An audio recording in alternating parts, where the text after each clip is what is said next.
that coffee down. Coffee is for closers only. A, B, C.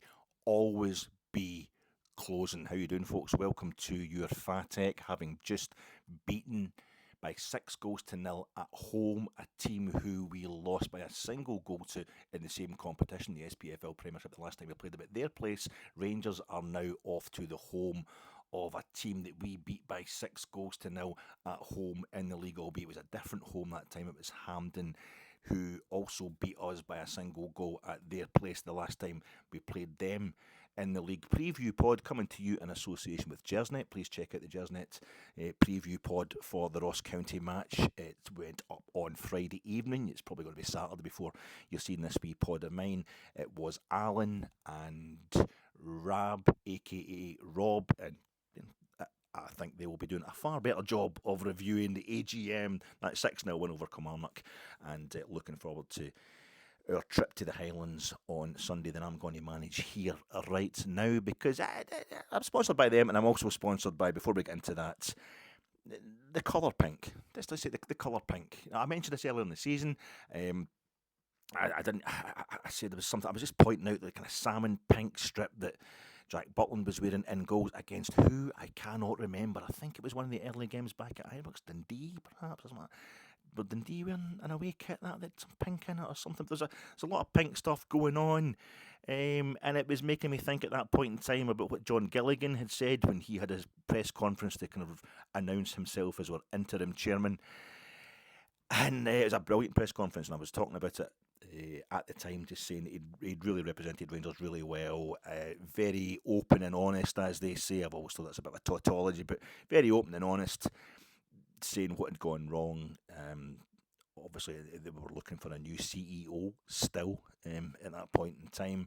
We were going to have to look for a permanent chairman, and he was kind of apologising and taking on from John Bennett had said earlier in the season, apologising up front about the delays to getting back into Ibrox. And at the end of that press conference, I thought it was great. John Gillan just speaks like a proper Rangers fan. His love of the club is absolutely staring out of him. A lot of humility there as well. A lot of, kind of acumen. I think the business acumen also staring out of him. And at the end of his, he just said something to thank the people behind the scenes who'd had to take on board all the kind of hassles with ticketing and what have you.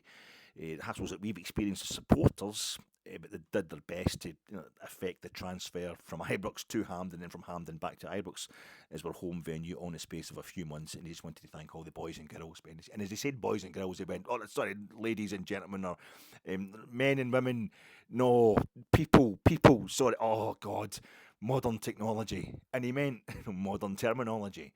And I think he also had a vague idea that he might be misgendering somebody or something like that. And it was I think it was a great moment, a lovely moment. The everyone, anyone campaign and what have you. It was that kind of I'm too old. I don't understand all this stuff, but I will make an effort. I'm going to get it wrong, but I'll make an effort. I don't want to offend anybody, and it's a difficult thing to do, especially if you support Rangers. You've offended somebody straight away, I would imagine. But I thought it was a representative of people just not being able to get it right. We can't get these things right all the time, but trying. And I don't think you should ask. You can't condemn people for being at that stage of their understanding. We've been brought up and raised in a world that's very heteronormative, or whatever you want to call it. It's all very heterosexual and blah blah blah. So yeah, it makes life really difficult. The pink, the colour that was on in Triangles in the Bronski Beat album, The Age of Consent. It's not Pink, the female artiste from America. But that, I think it tied in with the Rainbow Laces thing this week. I was trying to make an allusion the other night about pink ties, men wearing pink ties, and the way that had been received by certain people that I'd worked with down the years. And I was also trying to be really subtle, talking about the badges, the Rangers badges, the MyGers, the badges that you get with your MyGers package. And do you get laughed at if you wear them amongst the Rangers support? Especially now we've got this one that's been released. It's the 125 years of Ibrox badge, and these kind of badges here, lovely Bluebell Gates badge that you get with your My Gers starter pack or your My Gers pack at the beginning of the season. That was a wee, I was trying to generally create a whole theme, a mood around the fact that like James Tavernier were captain, who was wearing that rainbow armband the other night and scored the first goal and set up the last goal in a beautiful win for Rangers. That there've been a lot of really just OTT stuff said about James Tavernier, and as I said in previous pods, it was kind of insulting the office of Rangers captain, and when that's coming from Rangers fans, that's just no right. And I thought wearing the badge and wearing the armband, and I was trying to, it just wasn't working, just the way this isn't working. But that is the scarf I was talking about. If you saw my post-match reaction pod after the Kilmarnock game, standing outside I was talking about my old bar scarf that's got the red, white and blue tassels. There you go. I said I would give you the evidence, there it's there. You can see the dirt holding it together, the dirt from Villarreal, from Porto, from old Tehelnapol Stadium in Bratislava, the original Tehelnapol, the one that Nazi Germany played their last football. The Nazi Germany national team played their last game in Bratislava and Tehelnapol. It's been rebuilt now, the national state, and maybe I should put it. It's just the dirt's holding it together. There's a wee, you can see there's a thread just coming out there on the bottom bar. And you should never, Rangers, you should never pick at a thread. So I'm scared to. It has been washed many a time, I can assure you, over the decades, but it's been a while since I've been wearing it regularly because the thing's about to 40 bits. But you can see red, white and blue tassels. It's a classic Rangers bar scarf. Looks pretty normal, but you look closer, red, white and blue tassels as opposed to red or white or blue, which you'll see in more. If you see anybody else that's got a Rangers scarf that's got red, white and blue tassels, let me know. It's probably me. Aye, that was my thing. And I was trying to do a whole subtle thing about Tav. And anyway, Rainbow Laces, I just want, again, subtly, I just want to acknowledge that and say how proud I am of the way John Gilligan and the club generally have got them. Everybody reported it was Dingwall. Actually, yeah, it just hit me. It's Dingwall. That's where the Rangers players stopped. I think won the game 4-0, didn't we? Up in Dingwall during the 55 season. And of course, COVID. Lockdown, nobody's in the stadium, you can hear the players talking and what have you. Connor Golson being the biggest revelation in that respect. And they stopped play to report one of the Ross County players for making a homophobic comment during the game. Now that's, if you are gay or whatever, that's like, oh, thanks a lot, well, wow, thanks for joining the 21st century. But bloody big moment when it comes to football for them to actually get in and you get players grassing up other players for being horrible, basically. So that was a major moment. I was quite proud of Rangers leading the way and taking the knee and leading the way in the fight against homophobia and just basically the oppression of people who are not in the majority. That's what it should be all be about. Aye, this is welcome to your Friday night preview, but it's more a past remarkable pod, isn't it? It's not really what do I know? I'm the one involved in the board. I don't even have a share. I don't have shares in Rangers, so I can't get any deep information. It's just past remarkable stuff, really, that I do in these pods, isn't it? It's the player trading model, fantastic. £810,000 for 5 different players. Fantastic. Well done, great economic acumen there.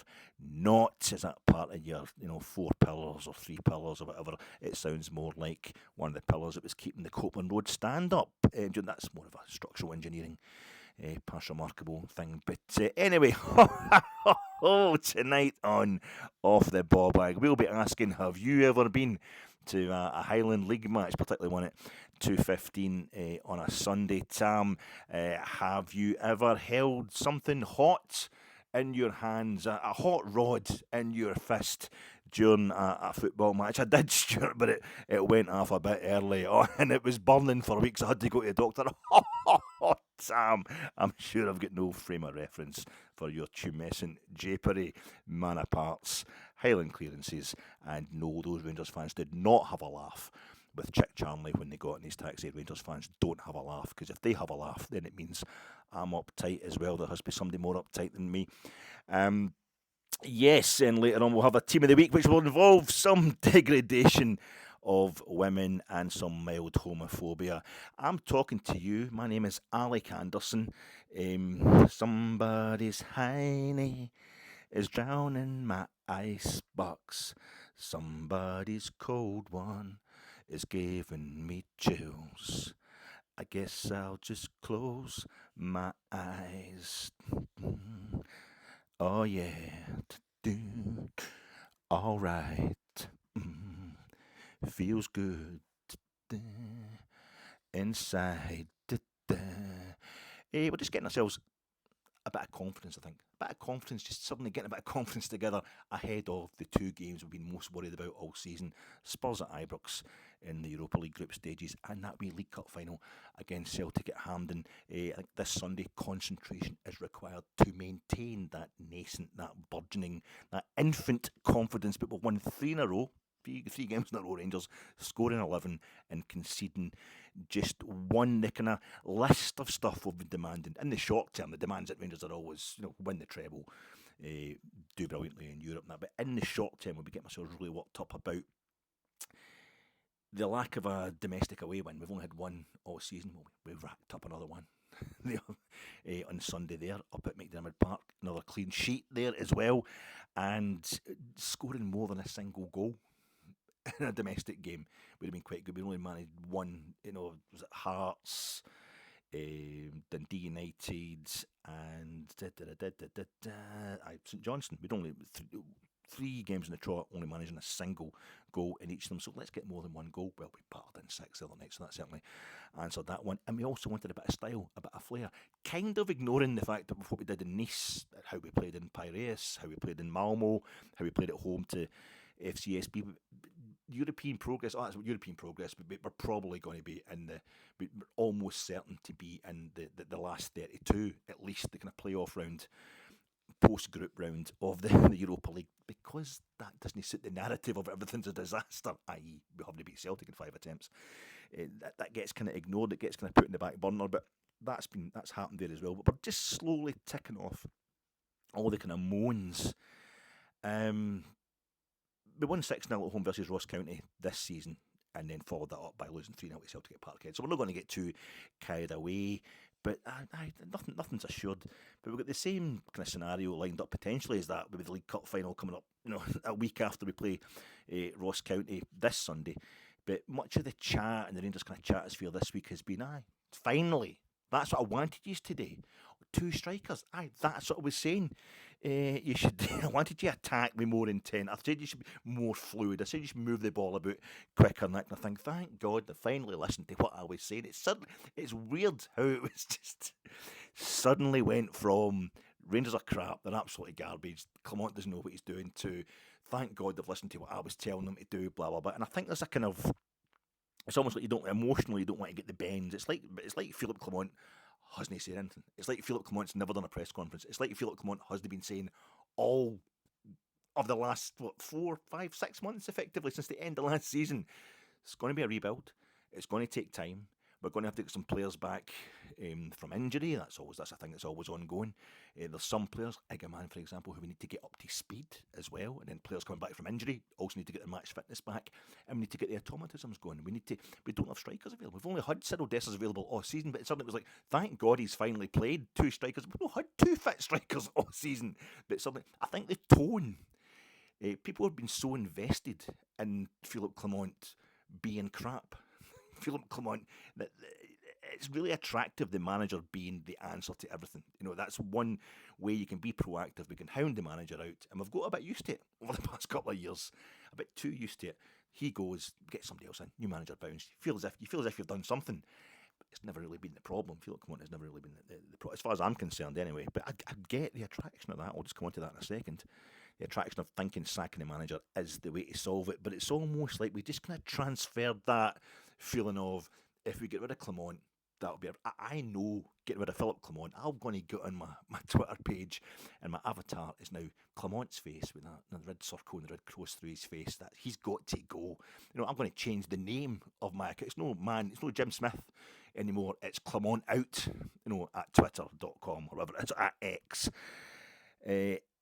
To go from that to Rangers have won 6-0, well, it can't be like Clement's completely right. You just need that feeling of what's going on has been transferred to, I said he should have done that. He should have done that. Yeah, I said he should have done that. Just so we can kind of manage the negativity. If we just lost the negativity overnight, we'd start drowning. Psychologically, that'd just be too much. I'm not going to get carried away with ourselves, but it's nice. It's nice. I'm getting messages also from a few Celtic fans. Vast majority of Celtic fans that get in touch with us are top notch, just good football people who, same as ourselves, just know these things work in cycles and what have you. But a few of the more kind of knee jerk. I'm talking about Rangers fans being totally knee jerk in the same breath, so I know that it's the same on both sides. But a few of the more knee jerks, the kind of touristic types, at the minute it starts going wrong, they'll disappear. We've got a few fans like that ourselves. They've been in touch that kind of, I'm glad Tav scored the other night, because that means you'll keep playing them. Yeah, well done. You won a game by more than a single goal. Well done. You're like, oh, this is good. I like the sound of this. This is the kind of the background music to Rangers actually doing quite well again. And I've heard various things, been talking to various folk, and that Celtic actually won the biggest league game of the season the other night. And Wednesday night, we're scalping Kilmarnock 6-0. Celtic are winning the biggest league game this season. First against second, a second place team who look challenging. The Old Firm, going to split the Old Firm.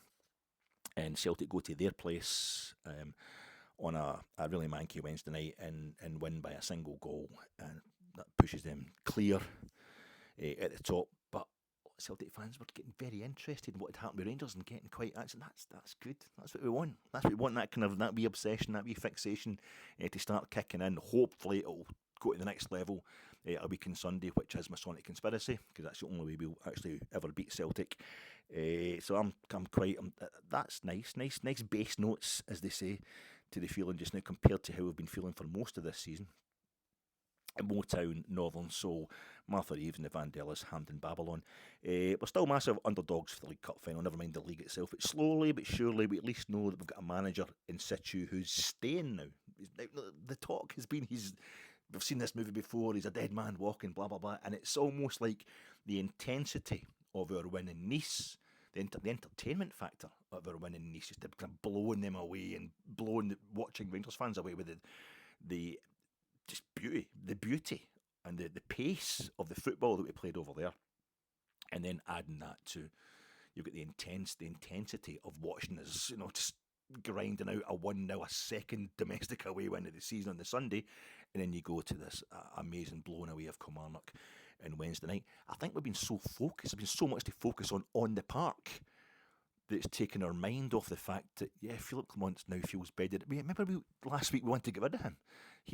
Getting rid of him was actually the answer. Suddenly it looks like he's definitely going to be in situ, at least for the Spurs game in the League Cup final.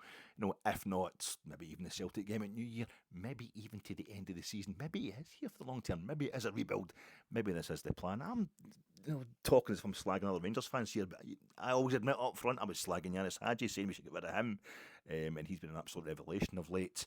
And a few weeks ago I was talking about going into Morrison's in Annie's Land, just checking out the back of the papers at the wee news agent bit, and there's a wee headline in the Daily Record saying why Derek McInnes will be the next Rangers manager.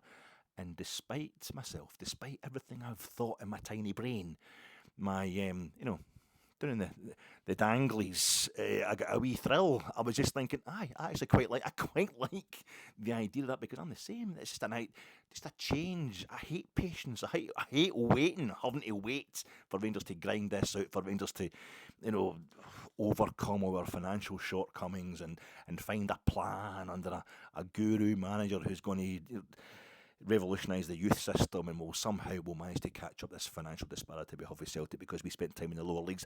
Sometimes they just get Derek McInnes in. That'd be really interesting. He could probably do something, Derek. I mean, Kevin Muscat, he got interviewed for the job before, and him and Derek McInnes, who knocked us back in 2017, the two of them had 30, 40 odd games for Rangers, the Rangers first team league games anyway, and the two of them were there for trebles. I think Muscat gets the treble. I think he gets the 2002-2003 treble. I think he's down as having won.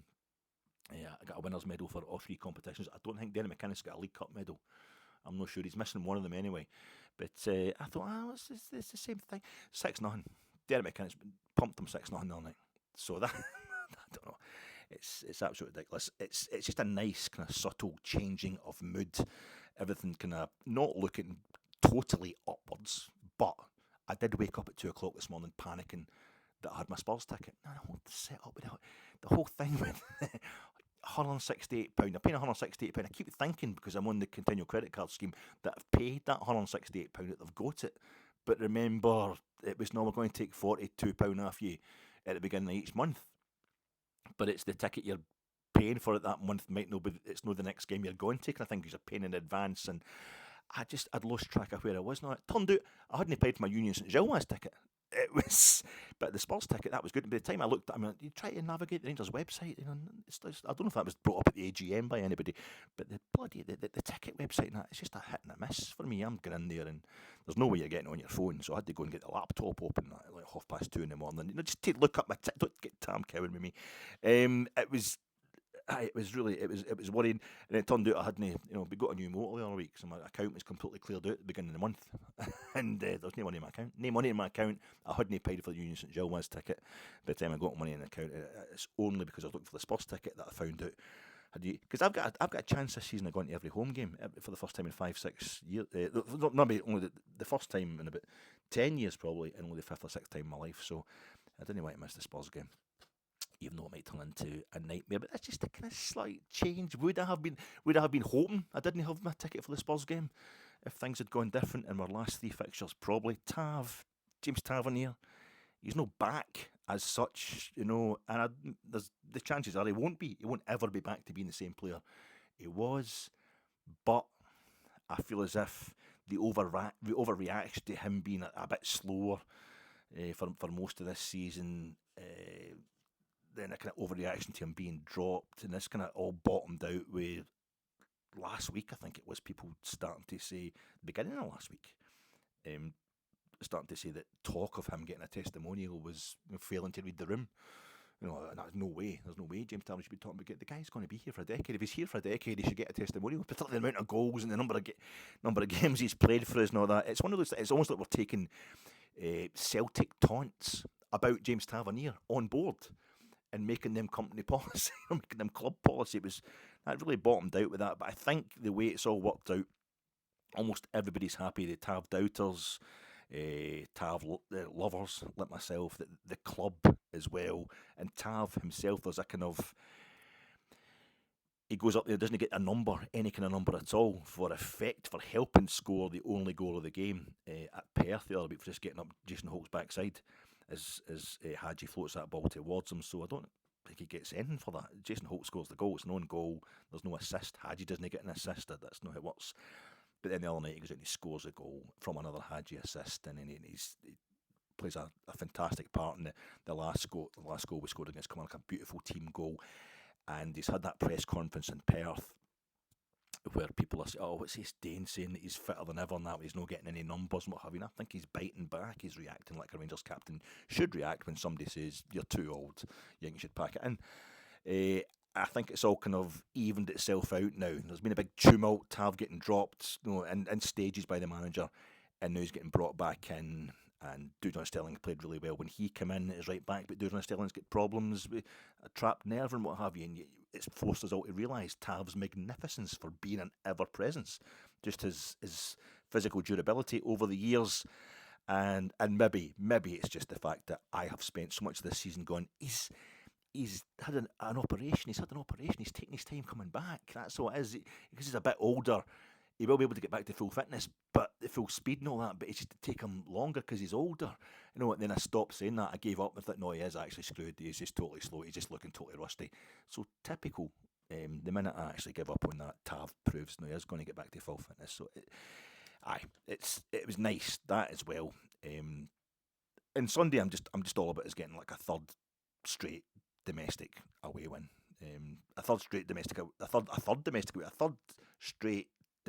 win, but also a third domestic away win of the season. We've lost 3 domestic away games, all at much tougher venues, Rugby Park, Pittodrie and Parkhead, but it just makes it kind of slowly changing the tone, slowly changing what it looks like, observing Rangers' form in the league. And they've got 3 away wins, they've lost 3 away games. As opposed to this, we'd only won 1 away game. No, we've still only scored as many goals away from home domestically as we scored in that first half against Nice. Thanks for that one, Ali, during the commentary there on TNT. But get 1 more up at Dingwall, 2 more hopefully, and even just now, it will change the tone of that. It lets things like that, sacking the manager, that's evaporating. Not being able to do the business away from home domestically, that's slowly evaporated, not being able to entertain. That's our second 6-0 home win of the season. Cyril Dessler's been completely useless, so he scored 2 goals against Ross County in that 6-0 win at Hampden. He scored 2 goals there. Danilo got 1 in each of those 6-0 wins as well. It's getting the strikers back. If we've got the players there, Matondo got 2 in that win back at Hampden, the 6-0 win over Ross County. So it's shown why him being out is actually a miss. Him being injured is actually a big miss. That kind of stuff will affect the squad, will affect the overall form of the team. I was talking in and of itself, it's a stupid thing to ask for. It's a stupid ambition to have. My main ambition at the start of the season was that we kept the manager for the entire season. Now, if the manager's absolutely garbage, if he is really terrible, then there's no reason you should be keeping him. But you understand what I'm talking about. We've got so used to sacking managers, it creates ructions. It doesn't let us get any kind of flow going, especially when there's so many changes in the boardroom as well, so many absences in the boardroom, so many vacancies. So it's good to have somebody who's there, at the centre of things all the time. Philip Clement's been at the centre of too many things for his own liking, but suddenly this idea that we're going to sack the manager has slowly gone out we've just slowly got ourselves past the year mark. Obviously, as soon as it went past October, we'd had Philip Clement for more than a year, but it felt as if it was just technically, it was just a matter of time. It was going to be November. It was going to be December. Oh, he said you're going to see the best of this team in October and November. I think he said we're going to be much better in October and November. And then it was the last game he played in November, and Nice were sensational, and he's going into December with a bit of a bang. It's just nice. But I'm still not looking at Spurs game yet, not looking at a League Cup final. I'm all about keeping up the pressure on Aberdeen right now. That's embarrassing for Rangers to be focusing on taking second place, but that's another thing. Aberdeen were being held in Philip Clement's face, thrown in his face. Look at what they can do. Look at how they can, run away with the league. And they've got far fewer resources than us, far smaller club. They've got a brand new manager, and he's just revolutionised them. They were bottom half of the table last season. They were relegation fodder at one point. And look at what they're doing, and yet it's taken you forever. And I was trying to say, well, Rangers are a much different animal to Aberdeen, and also Aberdeen didn't have European football to contend with. That left them have a bit more energy for these games. You saw what happened to them after they beat us at Pittodrie. They went to Hampden and get gubbed 6-0 by Celtic because they had nothing in the tank. So I think if we the fact that our kind of slight renaissance just now is coinciding with Aberdeen starting to fall away. I mean, they might not. They might come back. They might revive. They might end up claiming second place in this league. But I don't think it's a coincidence, and I think it's very, very nice for the manager. It's a nice wee change of mood just in time for our 2 biggest games of the season. But it would be undermined by losing on Sunday. I don't even know if I was right about the formation the other night. It's a beautiful feeling. I don't even know if I was right. I think I was saying after the game, I thought it was the 4-2-3-1. I thought Hadji was on the left-hand side, though. As a 10, he was playing the kind of wide left position nominally. I thought Diamandi was nominally sitting with Nico Raskin. I thought it was Danilo who was sitting in the kind of 10 position, and Igaman was the one, if you like, the striker on his own. And then I've seen the BBC website doing this. I think they had 4-2-3-1 as a formation as well, but I think they had Hadji as nominally sitting beside Raskin. Diamandi is 10, where he's played all season. He's played a few times this season, so maybe they'll just take the easy way out with that one. And I think it's been Danilo. It's also been put almost like a 4-4-2 with Danilo and Igaman just playing up front as a 2. And they did play as a 2, but I think it was one behind the other kind of thing. And Igaman's actually coming in from the left-hand side. It's Frankie of Jersnet, not just try to soak up with him because he's got all those photographs of me in compromising positions after one of the Jersnet nights out. He had us as 4-1-4-1 the other night, and I think Nico Raskin is. I think that's the most valid kind of interpretation of how we played the other night, how we set out nominally anyway. And Nico Raskin is just doing so well just now because he's lost 2 or 3 pounds. I think he was trolling me there. And the weight stuff, he was trolling me. 2 or 3 pounds. I need to lose 2 or 3. I need to lose 2 or 3 Nico Raskins just to avoid having to, get one of the Rascan scooter things to get myself about Glasgow just now. But the way he's playing just now, he's like a one-man midfield, so he can be a one sitting midfield, and it's everybody's like 5 in front of him basically.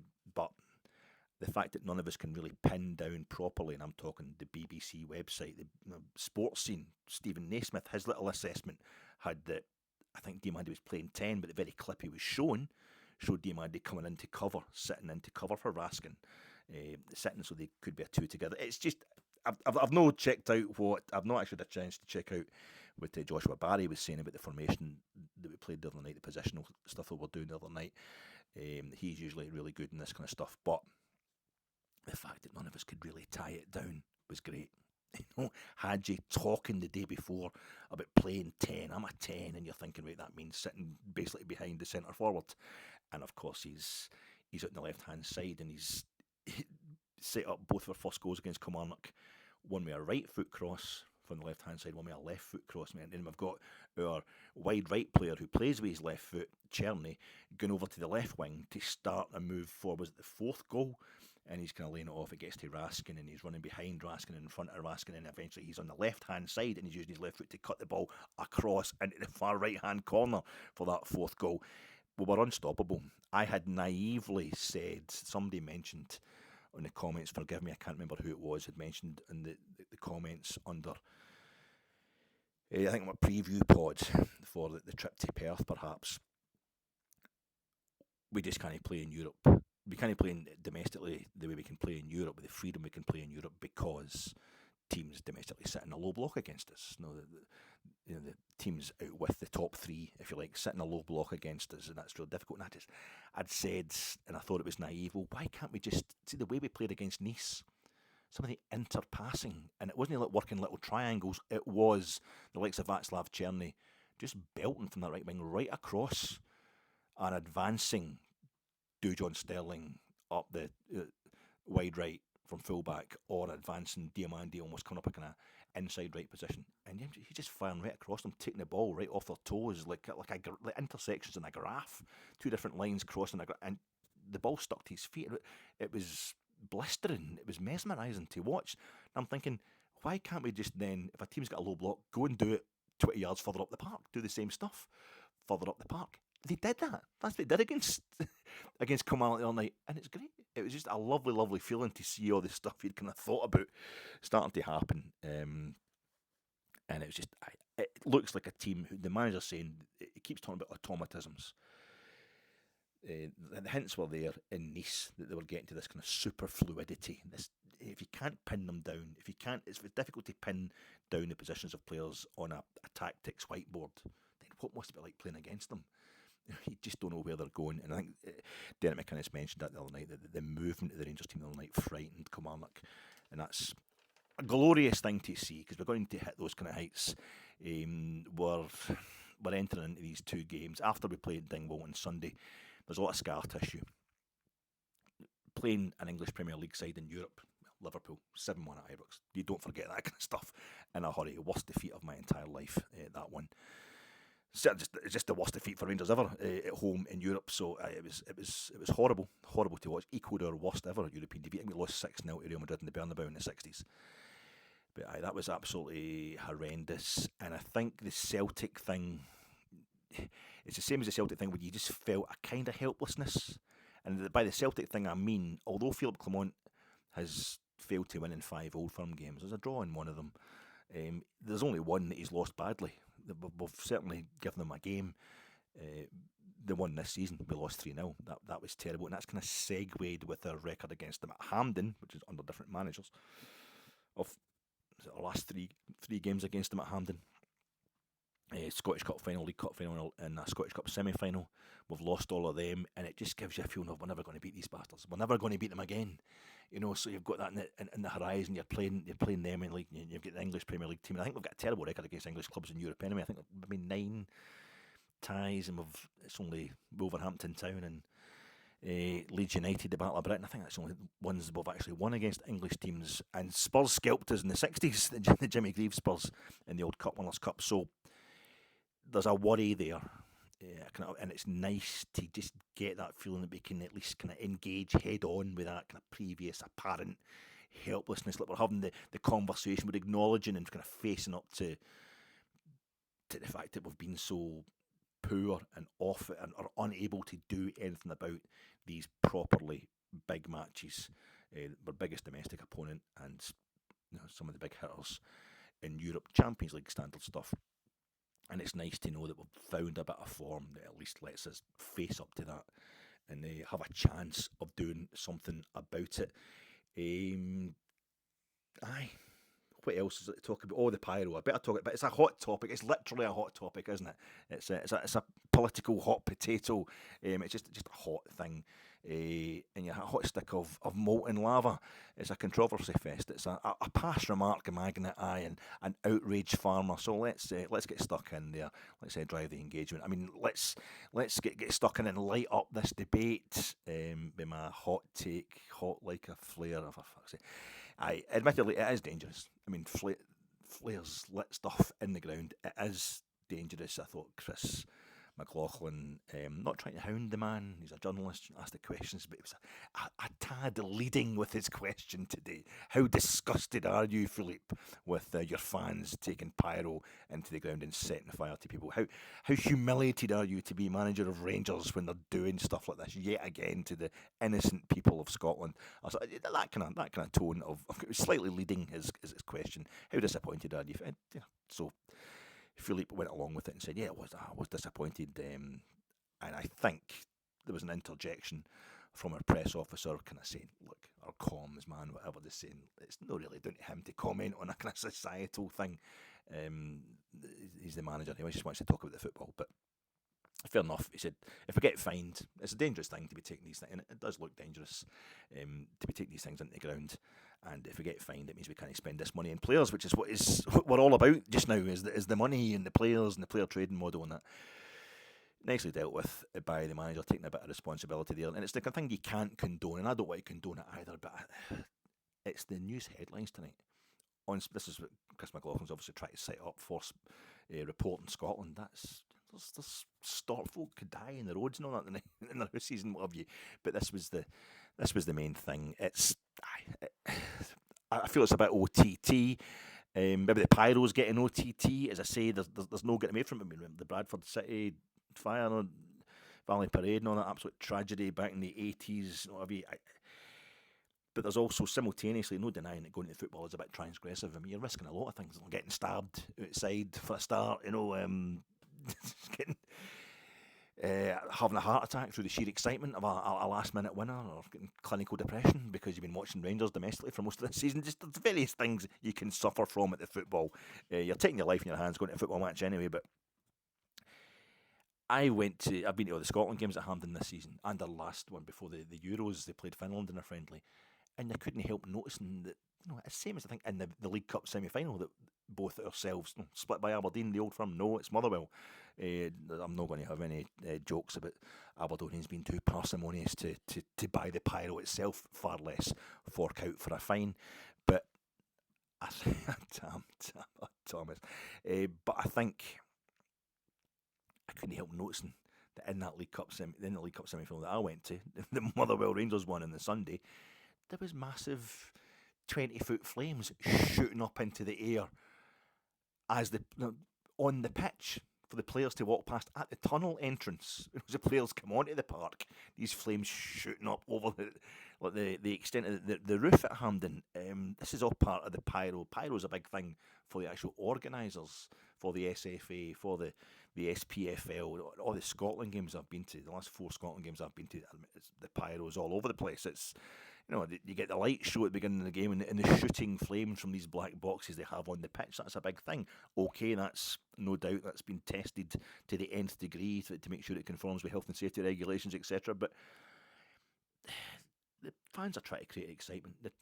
It's a fine line between asking fans to get excited about the often shit product that Scottish football is, and then denying them the chance to create their own entertainment in a lot of ways. I don't know. It's not a fine line between that. It just seems that it's a bit kind of hypocritical, I would say, to stop them. And it did look great. I have to be honest. It does look fantastic. The Motherwell semi-final in the League Cup for us. Just waiting for the 5 or 6 minutes, as the clouds kind of came and the blue cloud came and met the kind of amber cloud, and then it kind of dissipates, and that kind of acrid smell in the air. I love it. I think it's absolutely fantastic.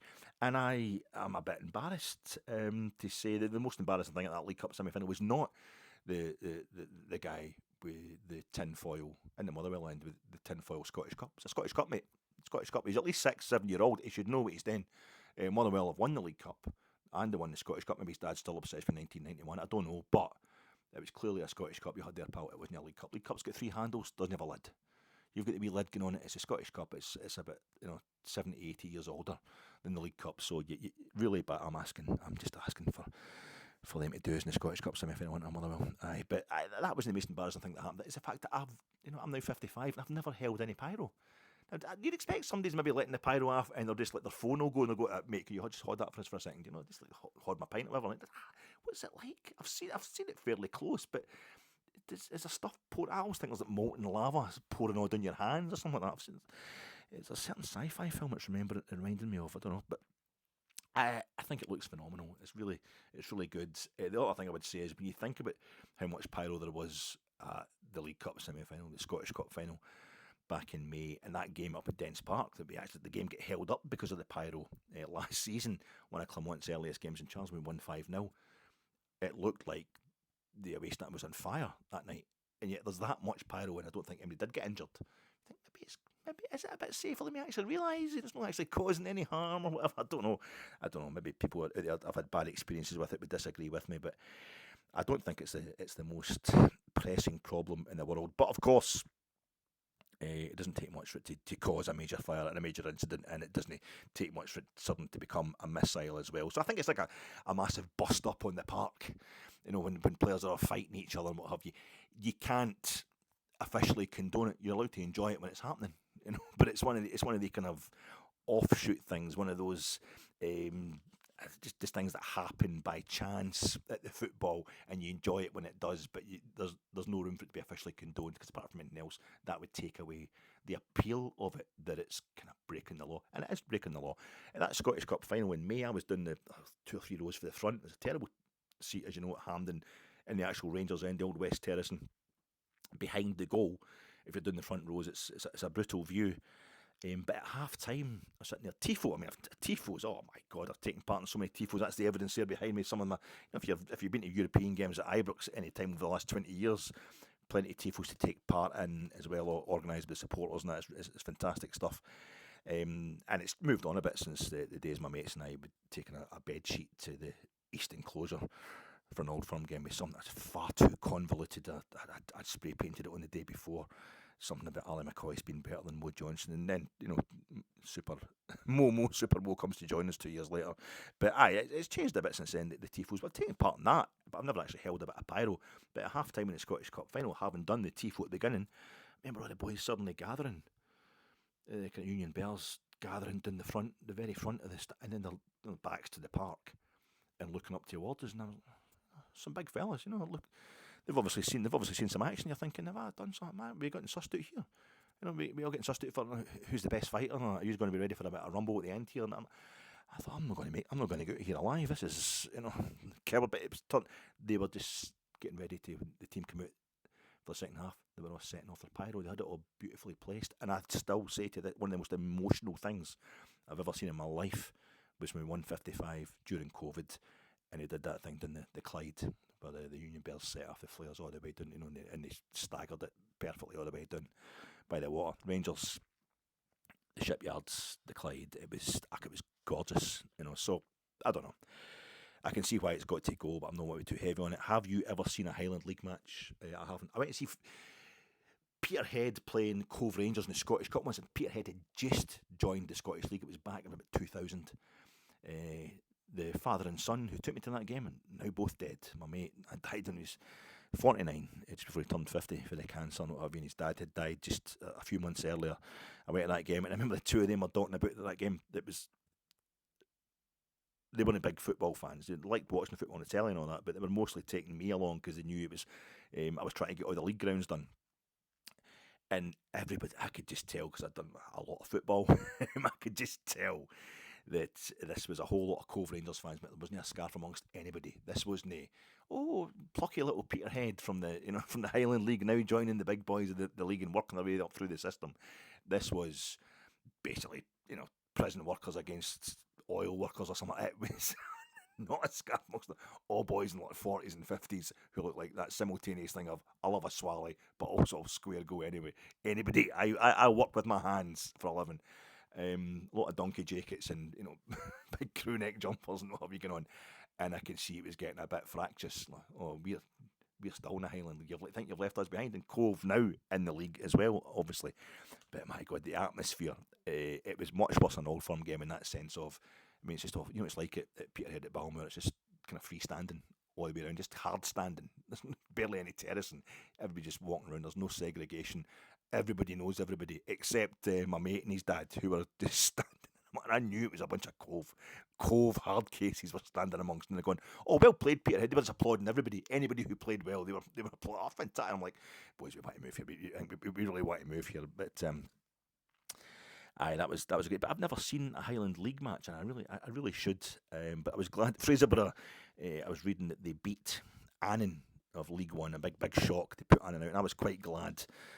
Because I have seen Annan winning at Icebox, and I have seen Peterhead winning at Icebox. You will have too, in our wee sojourn up through the leagues. So Fraserburgh, I've never seen them before. That's going to be great, but it turned out it's going to be 2:15 kick-off on Sunday, the 19th of January. The kick-off lottery, roll up, the Ibrox kick-off lottery. Again, we've still, as I say, I've got a chance for the first time, maybe only the fifth or sixth time in my entire life, of seeing every home game at Ibrox this season, because they play any friendlies. In the summer I'm usually away on holiday and I miss a friendly or two, or halfway through the season I'll have to take somebody to the airport, or somebody will have to take me to the airport, or I'll have to fly a plane or something, and I always miss at least one game. I usually miss one competitive Rangers home game a season, but I've got a real chance of getting this year, a real chance of getting to see all of them, and it's looking like there's a real chance that not two of them will have the same kickoff time. It's absolutely incredible. 6 o'clock Saturday night, 5:30 Sunday night, 8 o'clock Sunday night. I suppose we'll probably there'll be a few 8 p.m. kickoffs on a Thursday with the Europa League, but domestically maybe even 2:15 on a Sunday. They're just doing this stuff on purpose. Live on the BBC, Chris McLaughlin. I hope somebody sets off some pyro in the Fraserburgh end. But I'm really looking forward to that. I'm going to maybe take a wee sparkle along. AGM, got to talk about it, folks. I don't know a thing about finances. AGM, ABC, always be closing. Buy, sell. I don't know a thing about stocks and shares and things like that, but I do know when Rangers are in a bit of trouble or things are a bit modest behind the scenes. From what I've heard, as I say, I don't have any shares. I wasn't there. I've been at AGM before. Somebody smuggled me in, but we've reviewed the governance of the company. I'm not reading this off notes, and I know this myself off the top of my head. We've reviewed the governance of the company, and the board at this point it's been made up entirely of investors. Now that's quite, I've always felt that about the current board. At least I feel it's people there that do have Rangers' best interests at heart. Now, if they don't have the money to push Rangers on, of course that can be a problem.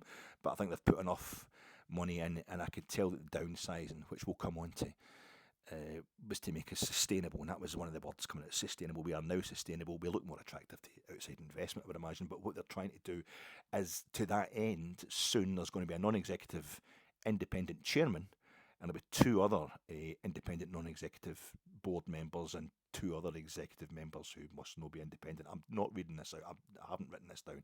This is just off the top of my head. But it sounds like it's guys who are going to actively go out and make us, instead of people who, but basically gone from relying on sugar daddies to, milking. We've gone from milking sugar daddies to coffees for closers only. We're going to get guys in who can get money from other sources, be it you and me, or selling players is the main thing, bit of sponsorship, bit of outside, maybe big investment, maybe it'll be Saudi money or something like that. I hope not. I hope that never happens. But apparently by this time next year we should have this new board structure set up, and I like the sound of that. The salaries have been reduced from 41 million down to 35 million. Not reading this out. I know this off the top of my head. And the average age of the first team squad has gone down by 6 years, and this all points toward the big kind of 810,000, Super Ali's wages plus interest. 810,000, that's all we got for 5 first team players that we get rid of during the summer. A lot of stuff about donkeys on the telly just now. A lot of stuff about donkeys. On the television, watching in the television these days, there's always kind of donkey charities. It's on the YouTube and that, your algorithms, Twitter, etc. So a lot of stuff about donkeys. Must be a Christmas thing, but we sold 5 players total. We're getting 810,000, and people are raging slightly about this in a very plastic way. Again, we need something to rage about. I feel as if we spent a long time saying we need to get rid of these. That was the big phrase. We need to get rid of these losers. We need to clear out of this team. Get rid of these losers. If they're losers, they're not going to get very much money, so you can't complain when we get rid of them. And obviously, the point is to get the wage bill down. I thought that was pretty straightforward. Obviously, we'd love to be getting more money in, but I think we've been teed up for this. John Bennett's kind of video apologising for the Copeland Road debacle. It's not really a debacle. It got sorted. It was the work was done for the best of reasons. I'm really glad. I'm really proud of what we've done with the Copeland Road stand. But when he was coming out and responding to demands for an apology, he was talking about the player trading model. He was talking about the mythical player trading model, the much vaunted player trading model. He was setting us up for the fact that it's obviously not working. He was getting us used to that idea, and that's why I've not been down particularly on Clement this season, because it is a rebuild. You can see we're downsizing. But aye, first prize a Cadillac Eldorado, second prize a set of steak knives, third prize you're fired. But I don't think we'll be firing Philip Clement anytime soon, because he is as invested in this other thing that John Bennett was mentioning back in, when was that, September, August perhaps, when he came out with that kind of 22-minute video explaining the situation with the Copeland Road stand, and just explaining, I think, reading between the lines, the general situation at Rangers this season, where we won't be winning the league. He was talking about how Philip Clement was all in. He was really invested. He was admitting that Clement had discovered there was more problems at the club than he realised when he came here back in October last year. And I thought one of the things we'd have to do, if we can't afford to buy in players, he's talking today, Clement, about how we need to have fewer loan players, one less loan player each season as we go on, and have these guys here on permanent deals, so we won't lose another Abdallah Sima. But just now it's Václav Černý we're talking about, and he's just been sensational. He's like Sima without the injuries. So yeah, we need to be able to get these players to stay. I find it weird how Rangers supporters like myself are going on and on and on about the player trading model, and we seem to get really upset. I know we like to kind of try and work out the problems. I'm doing the same thing here. The problems behind the scenes. We can't just be blind to the economics of a situation, because that leads to the kind of players we have on the park. But ultimately, it's about winning. And I was always, people were raging. We weren't signing Barisic to Roma when he was at his peak. We weren't selling Barisic when he was at his peak. We weren't selling Alfredo Morelos when he was at his peak. We waited till he get crap again, so we got no money for him really.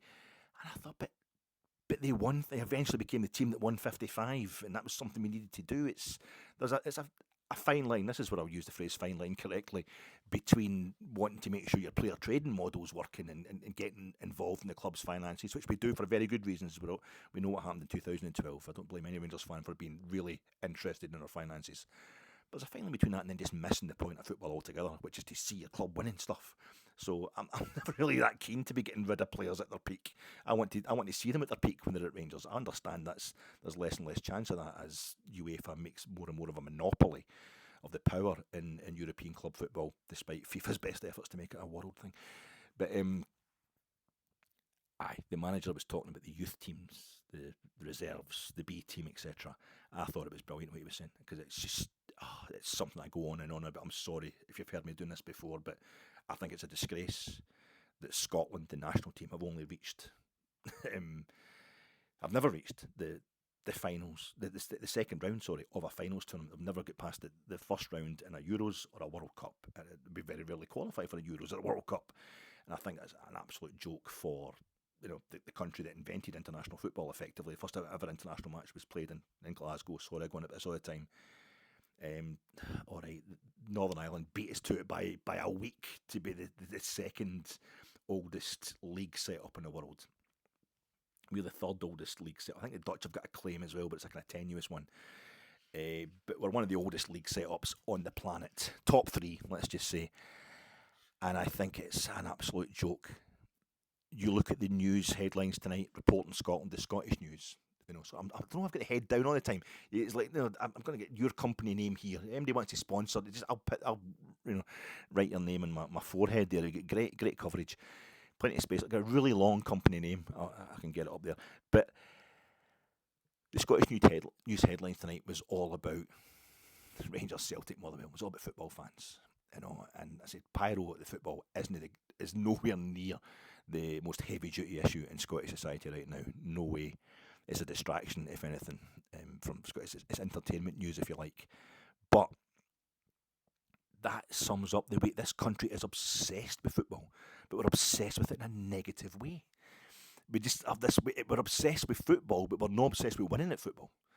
It's almost like, I don't know if Argentina 78 killed positivity, outlawed it in Scotland, but the amount of energy we put into the game, the way we all think about it, so often, the way it runs our life in many ways, it's like we're scared to actually invest in making it better a lot of the time. And Clement talking, and it came to a head with Clement talking about we need to do as the Dutch and as the Belgians. He didn't mention the Germans, I noticed. They have the second teams, Borussia Dortmund 2, Bayern Munich 2, these kind of, that's not a scoreline, just the second teams, the reserve teams work, in the Zweite Bundesliga, the third division, the national third division, etc. And is there a better national team in Europe, historically, than the Germans? We need to get Rangers, and he was talking to the rest of the Scottish team because they can look after themselves. We need to have a Rangers team of youths playing a competitive league, because although Huddersfield and Blackburn Rovers might be way better than playing in the lower league against Gretna 2008, etc.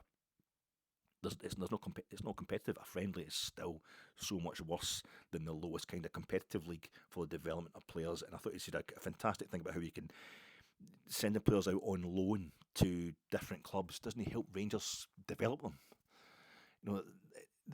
They go out and they play, as he said, if the manager, say they loan Adam Devine out to Motherwell, for example, and the manager says, well, we're up against such a team.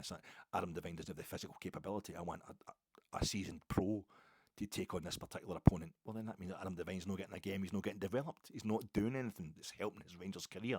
And more than that, he's not playing with other Rangers players, he's not being watched over particularly by the Rangers youth team, who'll have a game for the youth team or the reserve team at Auchenhowie or whatever to take care of at that particular day. It just means he's not in a Rangers setup that's pointing towards the... I remember the Ajax. Ajax won the European Cup, the Champions League once in the 90s. They got to the final again. Everybody went crazy about it. A model they've been using for decades. Obviously won 3 European Cups in the trot in the 70s, but their academy, the players all played the same system as the first team. That's why I don't mind Clement constantly going 4-1-4-1 or 4-2-3-1 and fitting square pegs into round holes, because I know that's what Ajax did, and he's citing Ajax today in his press conference, Clement. They would have the youth teams playing the same system, the same tactics basically as the first team, so that if, for example, an older player gets injured, a first team player gets injured, the boys can come in there and take their place. And Clement was talking about how they have 90% of the B team players, or the academy players, reserves, whatever you want to call them, have been training with the first team now for once a month. That's an improvement that he's brought about, but he can still tell that he wants them to have some sort of setup. And it was mentioned at the AGM as well, taking over a club or something like that, just so we can get Rangers to that level. But I think that hits up against, we can get our players developed to that level, because they can play championship. Look, we get put out by Queen's Park the other night, was it 3-1? The B team, the Colts, if you want to come, gets put out by Queen's Park, away from home technically, but we were a goal up, then we lost them, and Seattle got sent off, and that was it. We lose 3-1, but there's not that much difference between our youth team and the championship, if you like, the second tier of Scottish football. as somebody who's really proud of Scottish football's history and league set up, the age of everything. Scotland were the best in the world when there was only like 4 international teams in the world and all that. I'm proud even of that, but the way we've fallen away since the start of the World Cup in 1930 is just humiliating, I think. We've got teams, like Germany might win the World Cup and all that, and a much bigger population than us, but they love skiing and Formula One and tennis and all that as much as they love football over there. We are football fucking mental in this country. We should be doing so much. It makes such a difference. Look at Scotland getting to the Euros and being relatively humiliated at the Euros this summer. What a difference it made to the country. So many people absolutely loved it. I got a bit snobby about it. They're not proper football fans as far as I'm concerned, but what difference does it make to the SFA and all that? It's a feel-good factor through football, and I think the country should definitely try and harness this. But my respect for our league system, the age of it and what have you, it jars with me. It jarred with me when Rangers just walked into the Lowland League, because I've watched a lot of non-league football, and I thought, I know why we're doing it for Rangers' sake, and I don't really give a shit about all the teams that kicked us out the top tier and the top 2 or 3 tiers back in 2012, 2013. But the journey we made from the bottom tier upwards gives a hell of a lot of respect for the clubs in the lower divisions. So I didn't want to disrespect them as well, but we did it. We went into the Lowland League anyway. I don't know how well it worked for us, not a lot as far as Clement was concerned. But I also think in Scotland, this having 4 divisions, 4 national divisions, is a joke. It took Germany until 1963 to have a top tier. I know they get pretty ravaged during the Second World War, the outcome of the Second World War, but the whole of Europe got ravaged by the Second World War. It took Germany. They won a World Cup in 1954. It was 10 years later, really, before they had an actual national league, the Bundesliga. And what was it, decades later, before they had a second tier at a national level. And I went to, it was 2006 or something like that, I went to see Fortuna Dusseldorf at home to Carl Zeiss Jena. And what was like a 3rd division, but it was like a 3rd tier match. It was, even then, it was the Regional Liga Nord. It was a regional league, but it wasn't a national league. Even the 3rd tier wasn't nationalised until well into the 21st century. In Germany, population 80 million, World Cups all over the place, Euros all over the place. I think there's often an uncomfortable relationship between your domestic league and your national team set up. And the idea that Rangers and Celtic having so much success and dominating, having a monopoly on the trophies in Scotland, that's unhealthy for the national team is bollocks. Just look at Uruguay, Nacional and Penarol, the 2 other clubs in the world that dominate their own league as much as Rangers and Celtic dominate ours, and Uruguay have won 2 World Cups and been to semi-finals and stuff like that, World Cups, and won Copa Americas, population of 3 million. They just love the game, they're football crazy, so they make it work, and we should be doing the same. Often the nationality of players, the Norwegian league, the Swedish league, etc., all their best players are playing abroad. Same as the vast majority of the best Scottish players. So it's nothing to do with your national team, but I also think that the system now in Scotland, I think basically the top 2 tiers should be national, the size of this country, population 5 million, and after that it should be regional. Maybe make the top tier and the second tier a bit bigger, but that's what it does need.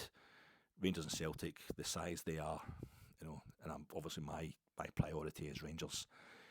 They do. He's right what he's saying, Clement. We need to get we need to find some way to develop our players, our young players, our reserve players, at a competitive level that keeps them in the Rangers mould and the Rangers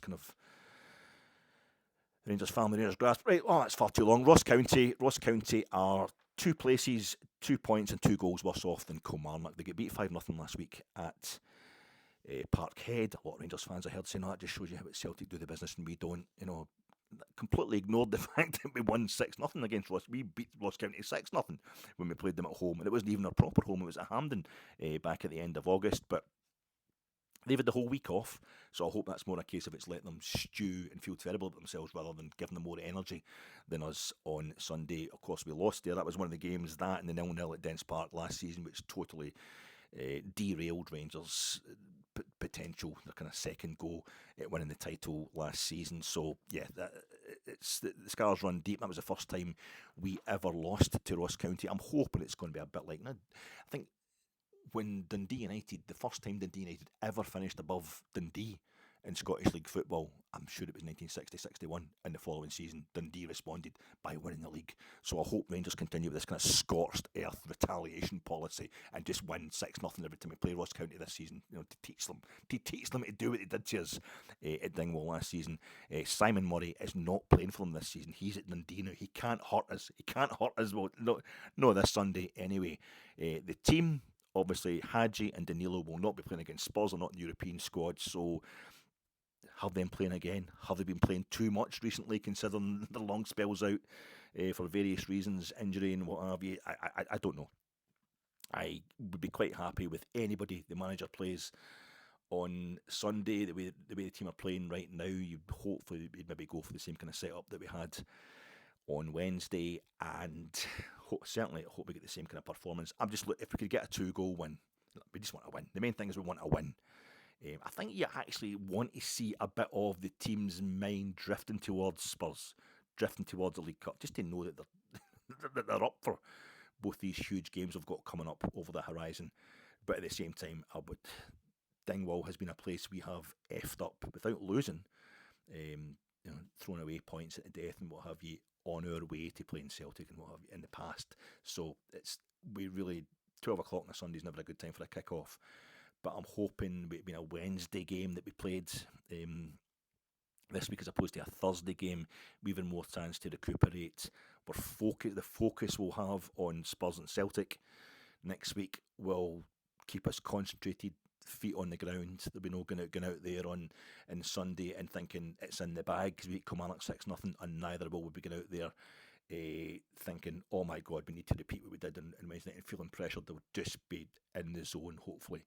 We have plenty to concentrate on. Listen, folks, I've talked far too much as usual because I've been far too much to say. This is what I keep telling myself I'm going to do 2 pods to keep up with all the Rangers news that happens before you can do a preview pod.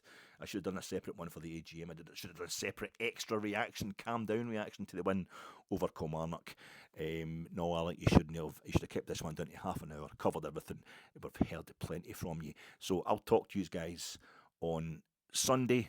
Do a reaction to the game up at Dingwall. Best of luck to Rangers. I hope your team wins, folks, and enjoy your Saturday. And stay safe away from all these horrible storms.